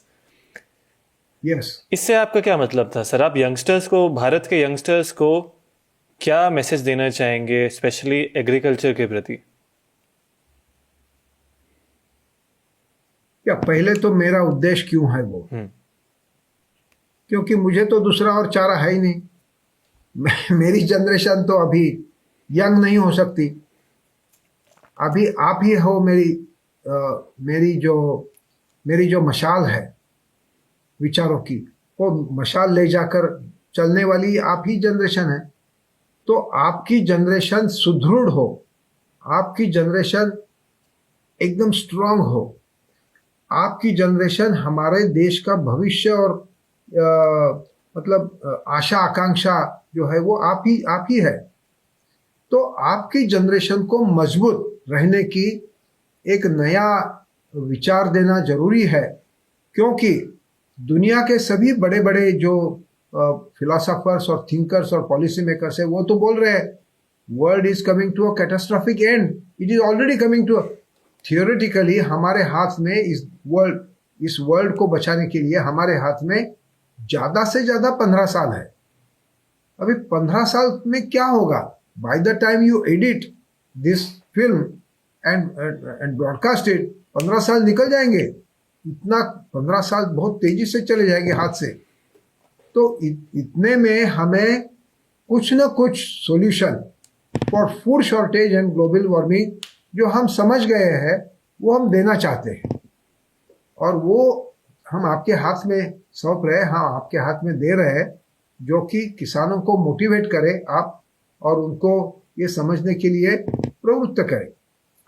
तो ये सब करने से हम बहुत मतलब मेरे लाइफ का जो भी मेरा बकेट लिस्ट है वो वही है। तो मैं ये बताना चाहता हूँ कि हमारे देशवासियों को कि जो खेती कभी कर नहीं पाएंगे वो इतना तो जरूर करे कि किसान को बढ़ोतरी दे, किसान को प्रतिष्ठा प्रदान करे। वो कैसे कर सकते हैं? किसान के खेत पर कहीं ढूंढो, कहीं ऐसे रास्ते पे ढूंढो कि एक किसान खेती कर रहा है। आप जब 10 किसानों के साथ बात करोगे तो ध्यान में आ जाएगा कि ये 5 नंबर वाला किसान जो था उसका मेरा अच्छा जम सकता है। उसके साथ दोस्ती बनाओ, क्योंकि many people are saying food shortage is inevitable। तो फूड शॉर्टेज जब आएगा, आपके खिसे में, आपके बैंक में बहुत सारे पैसे होंगे, लेकिन they cannot buy, that money cannot buy food for you. उस वक्त ये किसान दोस्त जो है वो ही आपको और आपकी फैमिली को जिंदा रह सकता है बाय प्रोवाइडिंग थोड़ा फूड। तो ये मेरा कहना है, find a farmer friend.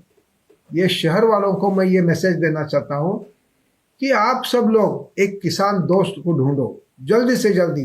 You are losing time. और ये आपके स्वार्थ के लिए, किसान के लिए नहीं, आपके खुद के स्वार्थ के लिए एक किसान दोस्त को ढूंढो एक। और किसानों को मैं ये बताना चाहता हूं कि जल्दी से जल्दी अपनी भूमाता स्वस्थ कैसे होगी। आप कोई तो तरीका ढूंढो कि आपकी भूमाता सशक्त कैसे बनेगी, कैसे स्वस्थ होगी। जो भी रास्ता आपको अगर मालूम है कोई दूसरा रास्ता, तो जरूर अपनाओ। नहीं तो एसआरटी का ये रास्ता बहुत सुलभ, बहुत स्वस्थ और बहुत तेजी से आपकी भूमाता को सशक्त करने का रास्ता है। उसको समझ लो, उसको साइंटिफिकली अच्छी तरह से समझ लो, कोशिश करो। आपके पास अगर 5 एकड़ जगह है, 5 गुंठा, थोड़ी सी जगह में उसको कोशिश करके देखो कि उसका प्रयोग करके देखो। पूरी जगह में मत अपनाओ, थोड़ी सी जगह में उसको आप करके देखो, जो कि आपको खुद को उसको पता चले कि एसआरटी क्या है। राइट। प्रयोग करना जरूरी है।